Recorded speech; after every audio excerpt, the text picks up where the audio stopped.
छत्तीसगढ़ का शोषित, वंचित, उपेक्षित, उपहासित, पिछड़ा गरीब, किसान, मजदूर जब आपको देखेगा तो उसको आप क्या आश्वासन देना चाहेंगे? ईवीएम की बात, अब ये कांग्रेस पार्टी ईवीएम की बात, जब जहां कांग्रेस हारती है वहां ईवीएम को दोष देती है, जहां कांग्रेस जीतती है वहां ईवीएम की वाहवाही होती है। आपकी सरकार जब बनी 2018 में, आपकी सरकार बनी तो क्या ईवीएम दोषी नहीं थी? उस समय भी तो ईवीएम थी। जहाँ एक और जो है इनकी सरकार जो है, जहाँ ये 400 के नारे लगा चली थी, वो भारतीय जनता पार्टी को मालूम था कि 400 के तो इन 100 भी सीट नहीं ला रहे। भारत क्या, जिस देश में ईवीएम बनता है वो भी नहीं इस्तेमाल करता ईवीएम का, जापान में, है ना। जापान दे लो, अमेरिका कितना बड़ा।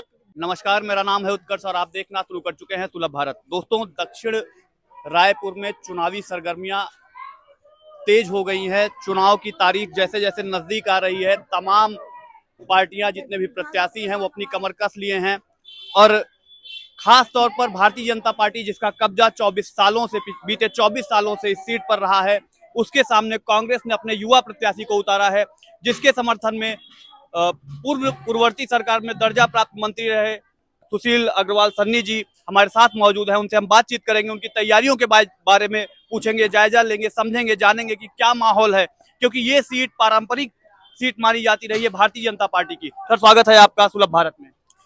धन्यवाद। जैसा कि देखा जाए, जब से गठन हुआ है राज्य का, बीते 24-25 सालों से रायपुर दक्षिण भारतीय जनता पार्टी का कब्जा रहा है। इस सीट पर भारतीय जनता पार्टी के कद्दावर नेता माने जाते हैं बृजमोहन अग्रवाल जी, उनकी परंपरागत सीट रही है। उन्होंने अपने मनपसंद प्रत्याशी को यहां से उतारा है, 2 बार के महापौर, 1 बार के सांसद सुनील सोनी जी। उनके सामने आपने एक युवा लड़के को उतार दिया, क्या लगता है लड़ाई होगी कि नहीं होगी? देखिए, जो पूर्व के जो कई सालों के मंत्री रह चुके हैं, कई बार के विधायक रह चुके हैं, बृजमोहन अग्रवाल जी, उनका रिटायरमेंट हो गया इस विधानसभा से, और उनके रिटायरमेंट के बाद साथ ही साथ भारतीय जनता पार्टी का भी दक्षिण विधानसभा से रिटायरमेंट हो गया। और निश्चित तौर पर इस क्षेत्र में जो हमारे कांग्रेस पार्टी ने जो प्रत्याशी उतारे हैं, वो युवा है, जुझारू है, वो मेहनती है। आम जनता जब उनको जिस समय पुकारेगी वो उस समय तत्पर खड़े रहेंगे। निश्चित तौर पर आज दक्षिण विधानसभा की आम जनता काफी उत्साहित है कांग्रेस के युवा प्रत्याशी भाई आकाश शर्मा के आने के बाद, और निश्चित तौर पर दक्षिण विधानसभा इसका विजय परचम कांग्रेस पार्टी लहराएगी। मान्यवर, आप कह रहे हैं कि अग्रवाल जी का रिटायरमेंट हो गया है। उन्होंने कहा कि हमारा प्रमोशन हो गया, हम गए दिल्ली, अब हमारे लोग यहाँ बैठेंगे, हमारे मन पसंदीदा लोग यहाँ बैठेंगे। उन्होंने अपने मन पसंदीदा प्रत्याशी को उतार दिया और उन्होंने कहा है कि ये चुनाव सुनील सोनी नहीं, बृजमोहन अग्रवाल लड़ रहे हैं। भैया, मैंने कहा ना, रिटायरमेंट हो गया, रिटायरमेंट हो गया। अब वो भले वो जनता को बताने के लिए कि उदास मत हो, या अपनी पार्टी में शीर्ष नेतृत्व में बने रहने के लिए बोलते हो कि प्रमोशन हुआ है। प्रमोशन नहीं हुआ भैया, इसे रिटायरमेंट कहा जाता है। मान्यवर, मंत्री पद से इस्तीफा दिलाकर, हाँ, सीधा सांसद चुनाव में जो है टिकट देकर, एक तरीके से उनकी जो है, उनकी जो साख है उसको काटा है। उनके जो दक्षिण विधानसभा जो हमेशा पैतृक सीट कहते हैं, देखिए ये सीट उनकी पैतृक नहीं है, ये आम जनता की सीट है। लगातार झूठे वादे करके, झूठ फरेब से वो सत्ता तो ले लेते थे, सीट भी हासिल कर लेते थे, लेकिन आम जनता को क्या सुविधा देते थे? आज भी रायपुर शहर का 70 साल पुराना शहर जो है, अगर देखना होगा तो आप दक्षिण विधानसभा आ जाइए, यहाँ पर विकास की कोई तो काम हुआ नहीं है। 37 साल के विधायक बन रह चुके बृजमोहन अग्रवाल जी से मैं आपके चैनल के माध्यम से ओपन चैलेंज करता हूँ कि 37 बड़े वादे जो काम किए हैं, बड़े ऐसे कोई काम है, 37 काम बता दे। अरे मैं बोलता हूँ 37 काम मत बताए, 10 ऐसे काम बता दे जो उन 37 सालों में दक्षिण विधानसभा में बड़े काम किए होंगे, सिवाय पैसे बांटने चुनाव के टाइम में, है ना, झूठे वादे करके, झूठ और ईवीएम में धांधली करके ये लोग जो है सीट जीतते हैं। ये ईवीएम की बात, अब ये कांग्रेस पार्टी ईवीएम की बात, जब जहां कांग्रेस हारती है वहां ईवीएम को दोष देती है, जहां कांग्रेस जीतती है वहां ईवीएम की वाहवाही होती है। देखिए, जब कांग्रेस ईवीएम की बात, अब ये कांग्रेस पार्टी ईवीएम की बात, जब जहां कांग्रेस हारती है वहां ईवीएम को दोष देती है, जहां कांग्रेस जीतती है वहां ईवीएम की वाहवाही होती है। आप आपके चैनल के माध्यम से आपको शायद जानकारी नहीं होगा, मैं हमेशा जब है ईवीएम पे सवाल उठाता हूँ, हमेशा। प्राथमिकता का दौर है साहब, बैलेट पेपर से कब सुनिए, तक काउंटिंग होगी ईवीएम की? इतनी इतनी अत्याधुनिक जो है भारत का, जिस देश में ईवीएम बनता है वो भी नहीं इस्तेमाल करता ईवीएम का, जापान में, है ना। जापान दे लो, अमेरिका, अमेरिका कितना बड़ा देश है, वो तक बैलेट पेपर से चुनाव कराता है। भारत में जो है ना, लोकतंत्र को हत्या करने के लिए नरेंद्र मोदी जी लगातार जो है ईवीएम को बचाए पड़े हैं और उन्हीं से वोट कर रहे ईवीएम हैं। लाने वाली कांग्रेस पार्टी थी, एक बात। दूसरी बात साहब, मुझे ऐसा लगता है, सुनिए ना, आपका ये ईवीएम लाने वाला जो है ना, उसको भी मैं आज वो बता देता हूँ आपकी जानकारी के लिए, ताकि आप दोबारा प्रश्न करें तो आप उसको आपके दिमाग में हो। ईवीएम का ट्रायल लाया गया था, ईवीएम को लागू नहीं किया गया था। अगर ये इसमें कोई भी कंप्लेन, कोई भी शिकायत आती है, एक भी प्रकरण सुप्रीम कोर्ट में आता है, तो ईवीएम को तत्काल वापस कर दिया जाएगा करके ये कांग्रेस पार्टी। तो रायपुर दक्षिण में ईवीएम का डर है, कांग्रेस के अंदर ईवीएम का डर है, रायपुर दक्षिण पूरे में। देश में ईवीएम का डर है, पूरे देश में ईवीएम का डर है भैया, दक्षिण ही नहीं, पूरे देश में ईवीएम का डर है।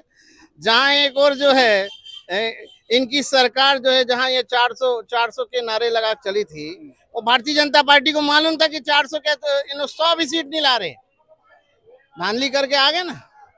ये सभी जगह इनका है भैया, और आम जनता जो है ना, इससे बहुत जो है ना प्रभावित है। लगातार उनका मत जो है कांग्रेस में जाता है। फिर उसके बाद ये लोग जो है, आदमी जो जिनके घर से पूछते हैं, अरे यार मैं तो वोट कांग्रेस को दिया था, मेरा वोट कैसे इसके में चला गया, ये कैसे जीत गया करके, वो विचलित है।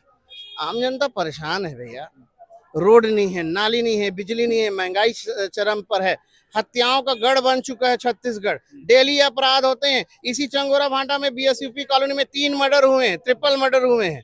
तो ये क्या पूरे छत्तीसगढ़ में कौन सा जिला आप देखना चाहेंगे? बलौदाबाजार, बेमेतरा, कवर्धा, रायपुर, बिलासपुर, दुर्ग, पूरा प्रदेश, जिस प्रदेश के मुख्यमंत्री जिस जिले से आते हैं, उस जिले में 8-8 हत्याएं हो जा रही हैं 2 दिन के अंदर में। दिवाली के त्योहार में 4 दिन के अंदर में जो है 24 घंटे के अंदर में 6-6 हत्याएं हो जा रही है। तो ऐसा ये प्रदेश नहीं था भैया, शांत वातावरण वाला प्रदेश था कांग्रेस के समय में, पूर्व की सरकार में, भूपेश बघेल जी की सरकार में।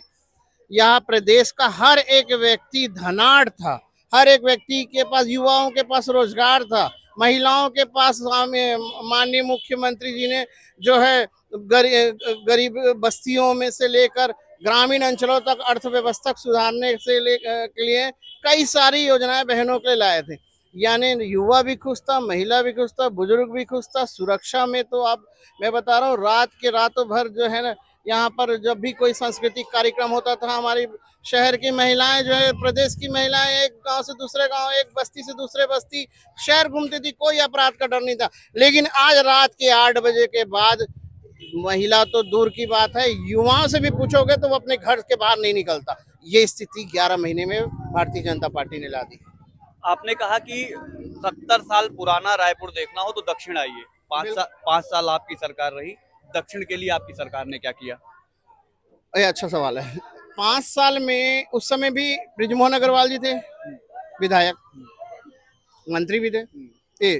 जब हमारी सरकार थी तो सिर्फ मात्र विधायक थे, और उन्होंने जब भी माननीय पूर्व मुख्यमंत्री श्री भूपेश बघेल जी जब जन चौपाल लगाते थे, है ना, जब वो हर विधानसभा में जाते थे, तो दक्षिण विधानसभा में भी वो आए थे। हर समाज को, ऐसा कोई समाज नहीं जिनको 20-20, 30-30 लाख, 50-50 लाख तक का उनको उनके समाज के लिए दिया गया, भवनों के लिए दिया गया, जमीन दिया गया। यहाँ पर जो है, जिस चंगोरा भाटा में आप रहते हैं, वहाँ मुख्यमंत्री श्रम संसाधन केंद्र खोला गया, क्योंकि ये बस यहाँ के लोग जो है, एक सेंटर पॉइंट है। यहाँ के लोग शहर बेचारे जाते हैं 4-4 किलोमीटर दूर, काम दाम में उनको असुविधा ना हो करके यहाँ पे श्रम संसाधन केंद्र खुल रहा श्रमिकों है। की बस्ती है बेसिकली ये। बेसिकली ये श्रमिकों की बस्ती है, धनाढ़ बस्ती है, काफी संख्या है और जिसमें श्रमिक भाई बहन यहाँ पर निवास करते हैं। और यहाँ पर आप देख लीजिए जो भी करोड़ों की सौगात है ना, स्वामी आत्मानंद स्कूल जो है पूरे दक्षिण विधानसभा में देखेंगे, सबसे ज्यादा स्वामी आत्मानंद स्कूल दक्षिण विधानसभा में पाएंगे आप। खुद इस विधानसभा का जो विधायक हुआ करते थे बृजमोहन अग्रवाल जी, आवेदन पे आवेदन दिया करते थे शिक्षा विभाग को, यहाँ पे मेरे एडमिशन दिलवा दो, वहाँ पे एडमिशन करा दो करके। सरकार भारतीय जनता पार्टी को भी पता है कि कांग्रेस पार्टी 5 साल में जो कार्य की है ना वो पिछले 15 साल में कर पाई है, ना वो आगे 5 साल में कर पाएंगे। मान्यवर, काम बहुत किया आप लोगों ने, गोबर तक खरीद लिया। भारतीय जनता पार्टी के लोग आरोप लगाते हैं कि साहब गोबर खरीदा गया, उससे कितने पेंट बने, कितने भवन पोते गए, इसका जवाब जरा दे दीजिए। मैं भी आरोप लगा दूंगा। विष्णुदेव साय अभी 2000 करोड़ रुपए का दारू कमाई की है। भैया, आरोप लगाना और आरोप को साबित करना बहुत अंतर है। झूठ फरेब फैलाकर ये लोग जो है ना सरकार सत्ता में आए हैं। आज आम जनता से पूछ लीजिएगा, आम किसी गली से गुजरिएगा, आप पूछ लीजिएगा पूर्व की सरकार में आप खुश थे कि वर्तमान की सरकार में आप खुश हो। सब लोग एक ही चीज बोलते हैं, हम भूपेश काका के सरकार में खुश थे, खुशहाल थे। गलती कहाँ हो गई? इतने खुश थे लोग, इतने खुशहाल थे लोग, इतना रोजगार था लोगों के पास, इतनी सुरक्षा थी लोगों के पास, गलती कहाँ हो गई? काका को विदा कर दिया लोगों ने। देखिए, मैंने बताया ना कि गुटबाजी थी, गुटबाजी थी। नहीं, बिल्कुल नहीं। हमारे पार्टी में गुटबाजी बिल्कुल नहीं है, सब एक है, सब एकता से यूनिटी के साथ पूरी ताकत से चुनाव लड़ते हैं। ये जो थी ना कहीं मॉडल की चर्चा थी, छत्तीसगढ़ मॉडल की चर्चा थी, पूरे देश में थी। मैं पूरे देश में लगभग विभिन्न राज्यों में जाता हूँ, कवर करता हूँ लोगों को। छत्तीसगढ़ मॉडल की चर्चा थी, ये मैं कह रहा हूँ, ऑन कैमरा कह रहा हूँ। देखिए भैया, छत्तीसगढ़ मॉडल की चर्चा आप भी मान रहे हैं और पूरा विश्व में छत्तीसगढ़ का जो है परचम लहराए थे माननीय पूर्व मुख्यमंत्री जी। छत्तीसगढ़ की भाषा, बोली, पहनावा, खान पान, रहन सहन, संस्कृति पूरे विश्व में चर्चा होती थी। लेकिन आज जो है अरपा पैरी के धार जो राजगीत होता है, भारतीय जनता पार्टी का कोई भी इवेंट होता है, सरकारी आयोजन होता है या प्राइवेट इनका संगठन का कार्यक्रम होता है, अरपा पैरी के धार नहीं गाते। जबकि हमने हमारे आज तक सभी आयोजनों में शुरुआती पूर्व मुख्यमंत्री जी भूपेश बघेल जी ने गाया। लेकिन जो है ये लोग बिल्कुल संस्कृति को चूक कहाँ हुई मैं जानना चाहता हूँ। आप संगठन के नेता हैं, वरिष्ठ नेता हैं, आप कई राज्यों में प्रभारी बनाए गए, महाराष्ट्र के प्रभारी रहे, गोवा के प्रभारी रहे आपको क्या लगता है कि चूक कहाँ हो गई? इतना खुशहाल प्रदेश जिसके मॉडल की चर्चा पूरे देश में हो रही है, काका पूरे देश में जा रहे हैं, कश्मीर में जाके बातें कर रहे हैं, उत्तर प्रदेश में जाके अपने मॉडल की बातें कर रहे हैं, अपना राज्य हार गए। देखिए, मैंने बताया ना कि छत्तीसगढ़ जो है पूरे विश्व में परचम लहराया है।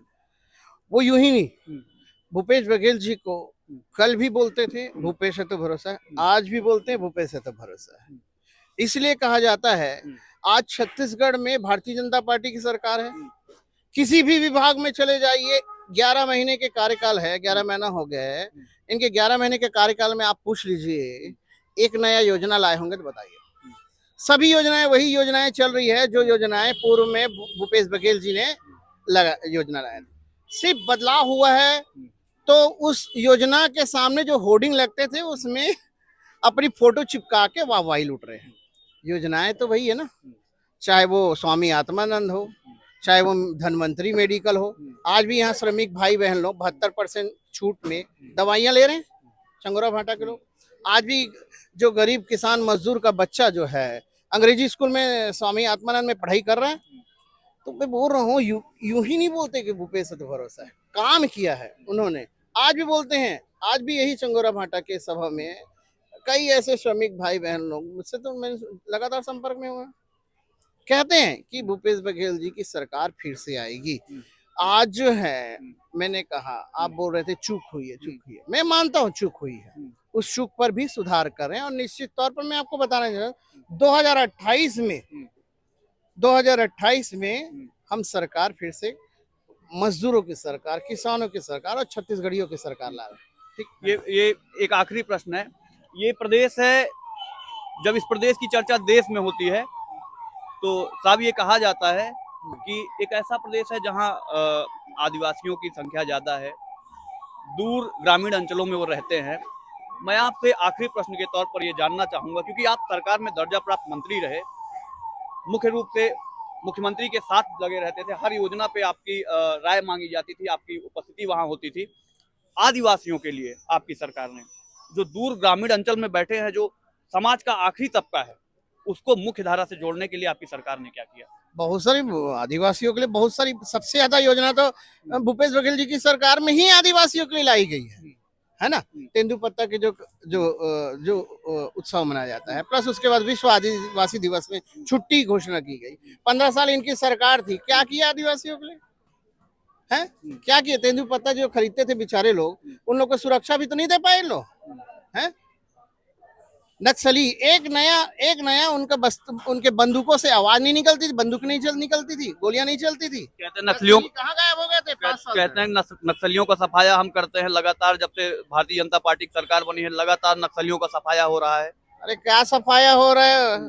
यहाँ डेली गोली चल रही है बस्तर में, आयो दिन। ये इनसे आम जनता से पूछ लीजिए, डेली जो है। आप खुद छत्तीसगढ़ के हैं, छत्तीसगढ़ से है ना आप? जी नहीं, हम यूपी से। हाँ, छत्तीसगढ़ की खबरों को आप जाके बारीकी से बस्तर जाइए, डेली गोली चल रहा है, धमतरी के बाद आगे आदमी नहीं जा रहा है। तो ये लोग भयभीत है भैया, मैं बता रहा हूँ आपको। 11 महीने में 11 आंसू रुला दिए इन लोग छत्तीसगढ़ की जनता का।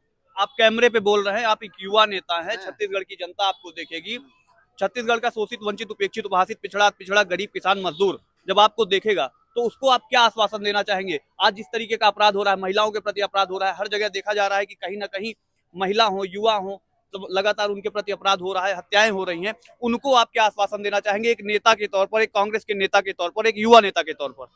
छत्तीसगढ़ में मैं आपके चैनल के माध्यम से आमजन से यही कहूंगा कि जो सरकार पूर्व में भूपेश बघेल जी की सरकार ने एसटी, एससी, ओबीसी, माइनॉरिटी सभी वर्गों के लिए, आदिवासी सभी वर्गों के लिए, सभी जो है, चाहे वो महिला हो, चाहे वो बुजुर्ग हो, चाहे बच्चे हो, चाहे हर एक किसान हो, गरीब हो, मजदूर हो, उद्योगपति हो, सबके लिए जो काम किए हैं, जो खुशहाल पिछले 5 साल में छत्तीसगढ़ रहा है, मैं आपके चैनल्स के माध्यम से बताना चाहता हूँ।